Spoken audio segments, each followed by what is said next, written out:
Good morning बच्चों आज हम पढ़ेंगे व्याकरण का पद परिचय। ठीक है, इससे पहले आपने लेटर की प्रैक्टिस की है और अब है ये हमारा टर्म 1 में इसका सिलेबस है। तो पद परिचय, यहाँ पर पद का मतलब क्या होता है, सबसे पहले हमें ये समझना होगा। मैंने पिछली उसमें भी आपको बताया था कि पद का मतलब होता है शब्द। ठीक है, शब्द, और परिचय किसी शब्द का परिचय देना, उसके बारे में उसकी जानकारी देना। सबसे पहले हम ये समझ लेते हैं कि शब्द और पद में क्या अंतर होता है। वर्णों के सार्थक समूह को शब्द कहते हैं। ठीक है, जैसे लड़का, कुत्ता, डंडा, मारना आदि। वर्ण क्या होते हैं, जैसे क, ख, ग, ये वर्ण है और इनका जब एक सार्थक समूह बन जाता है, जैसे ल, ड़, का, तो ये क्या बना, एक सार्थक समूह बन गया लड़का, जिसका अर्थ हमें समझ में आ रहा है, तो ये शब्द कहलाता है। लेकिन यही शब्द जब किसी वाक्य में प्रयोग किए जाते हैं तो वे व्याकरणिक नियमों में बंध जाते हैं तथा पद कहलाते हैं। अब ये देखिए, यहाँ पर क्या समझना है हमें, ये तो खाली एक शब्द है ना, सिंगल शब्द है, तो हम इसको शब्द कहेंगे। लेकिन जब हम इससे एक वाक्य बना लेंगे, तो जब कोई शब्दों का समूह किसी वाक्य में बंध जाता है तो उसे शब्द की बजाय हम क्या कहेंगे, शब्द की जगह उसे पद कहेंगे। जैसे लड़के ने कुत्ते को डंडे से मारा, तो ये लड़के पद हो गया, कुत्ते पद हो गया, डंडे से मारा, ये सब क्या है, पद हैं। लेकिन अगर ये सिंगल होता तो ये क्या कहलाता, शब्द कहलाता। तो बस आपको यहाँ पर थोड़ा सा इसी में ध्यान देना है कि शब्द क्या होते हैं, पद क्या होते हैं।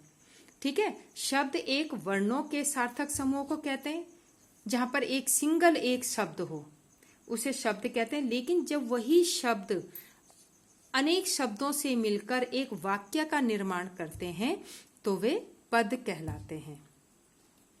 अब है पद परिचय। अब हम पदों का परिचय कैसे देते हैं, वाक्य में प्रयुक्त शब्दों, पदों को व्याकरण की दृष्टि से परिचय देना पद परिचय या व्याकरणिक परिचय कहलाता है। मतलब जो व्याकरण क्या होती है, शुद्ध शब्द जहां पे हम प्रयोग करते हैं, तो जब हम शुद्ध शब्दों का प्रयोग करते हैं उसका व्याकरणिक परिचय देते हैं। व्याकरणिक परिचय में अब आपका आएगा, किसी पद का परिचय देने के लिए हम उसमें उसकी संज्ञा, सर्वनाम, वचन, लिंग जो भी हैं उन सबको हम बताएंगे। अभी आगे आपको ये सब बातें पता चलेंगी। तो व्याकरणिक परिचय कहलाता है। विभिन्न शब्दों, पदों के परिचय में किन किन बातों का उल्लेख किया जाता है, ये हम आपको यहाँ पे समझाएंगे। कि अगर आपको कहा जाए कि इस पद का परिचय दीजिए, पद मीन्स शब्द का परिचय दीजिए, तो उसके लिए आप किस किस चीज का ध्यान रखोगे। सबसे पहला है संज्ञा पद का परिचय। संज्ञा पद परिचय में 5 बातें बताई जानी चाहिए। ठीक है, सबसे पहले हम संज्ञा का परिचय देंगे। जैसे अब आप यहाँ पे देखो, थोड़ा सा ध्यान से समझना कि जैसे हम लड़का बोल रहे हैं तो इसमें कौन सी संज्ञा होगी, इस चीज का हमें ज्ञान होना चाहिए।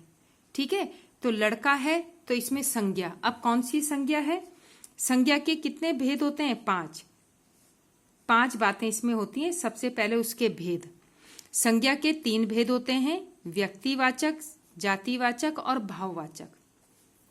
किसी भी चीज में हमें यह बताना है कि इसमें जातिवाचक संज्ञा है, भाववाचक है या व्यक्तिवाचक है। फिर हमने लिंग बताना है कि ये जो लड़का है उसमें लिंग कौन सा है, स्त्रीलिंग है या पुल्लिंग। ठीक है, फिर वचन बताना है कि लड़का में एक वचन है या बहुवचन है। फिर इसमें हमने कारक बताना है, कर्ता कारक है, कर्म है, करण है, संप्रदान है, अपादान है, संबंध है, अधिकरण है या संबोधन है, ये हमें बताना होगा। संबंध क्रिया या अन्य शब्दों से उसका क्या संबंध है। तो ये पद परिचय में आएगा। उसके बाद है सर्वनाम का परिचय। अब जब ये हो जाएगा तो उसके बाद हम किसका परिचय देंगे, सर्वनाम का। इसके लिए भी हमें इसके भेद बताने हैं। ठीक है, तो हमें सर्वनाम के भी भेद बताने हैं। अब सर्वनाम कौन कौन से होते हैं, पुरुषवाचक, निश्चयवाचक, अनिश्चयवाचक, संबंधवाचक, प्रश्नवाचक। इसमें पुरुष कौन सा होता है, उत्तम पुरुष, मध्यम पुरुष, अन्य पुरुष। इसमें भी लिंग बताने होते हैं, पुल्लिंग, स्त्रीलिंग, वचन, एक वचन, बहुवचन। फिर इसमें भी कारक और संबंध बताने होंगे। ठीक है, तो ये संज्ञा का परिचय देना पड़ेगा, सर्वनाम का परिचय देना पड़ेगा। उसके बाद विशेषण का परिचय। विशेषण के भी हमें क्या है, पद भेद पता होने चाहिए कि गुणवाचक है, संख्यावाचक है, परिमाणवाचक है, सार्वनामिक है या सांकेतिक है, पुल्लिंग है या स्त्रीलिंग, वचन कौन सा है, अवस्था कौन सी है, विशेष्य कौन सा है। इसके बाद क्रिया। क्रिया के भी भेद। क्रिया दो प्रकार की होती है, सकर्मक और अकर्मक। इसमें हमने क्रिया में काल बताने, भूतकाल, भविष्य या वर्तमान काल। वाच्य बताना है, कर्तृवाच्य, कर्मवाच्य या भाववाच्य, पुल्लिंग या स्त्रीलिंग, वचन, एक वचन, बहुवचन, जो भी होगा वो आपने इसमें बताना है। फिर क्रिया विशेषण पद का परिचय देना है। इसमें भी हमने भेद लिखने, कालवाचक, जो भी इसके भेद होते हैं। उसके बाद संबंध बोधक आएगा। संबंध बोधक में भी ये जगहों का कालवाचक, स्थानवाचक, दिशावाचक, कारणवाचक, जो भी इससे संबंधित है भेद, वो हमें बताने हैं। अब है आपका समुच्चय बोधक। समुच्चय बोधक में भी क्या होगा, इसके भेद क्या होते हैं, समानाधिकरण होता है या व्यधिकरण है, ये हमको बताना होगा। योजित शब्द या वाक्य। ठीक है, अब है आपका विस्मयादि बोधक परिचय। विस्मय बोधक पद परिचय केवल यह बताना होता है कि इसमें कौन सा विस्मयादि बोधक है। ठीक है बच्चों, तो अभी आपको क्या करना है, सबसे पहले आपको ये इनके भेद पता होने चाहिए। किसके भेद, कि संज्ञा के भेद क्या होते हैं, सर्वनाम के भेद कितने होते हैं, विशेषण के भेद कितने होते हैं, क्रिया विशेषण के भेद कितने होते हैं।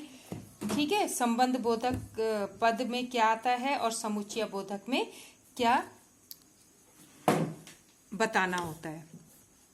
तो इस चीज का जब हमें ज्ञान होगा तभी हम किसी एक पद का परिचय दे पाएंगे। अब एग्जाम्पल एक मैं आपको उदाहरण के माध्यम से समझाती हूं कि जैसे हमने लिखा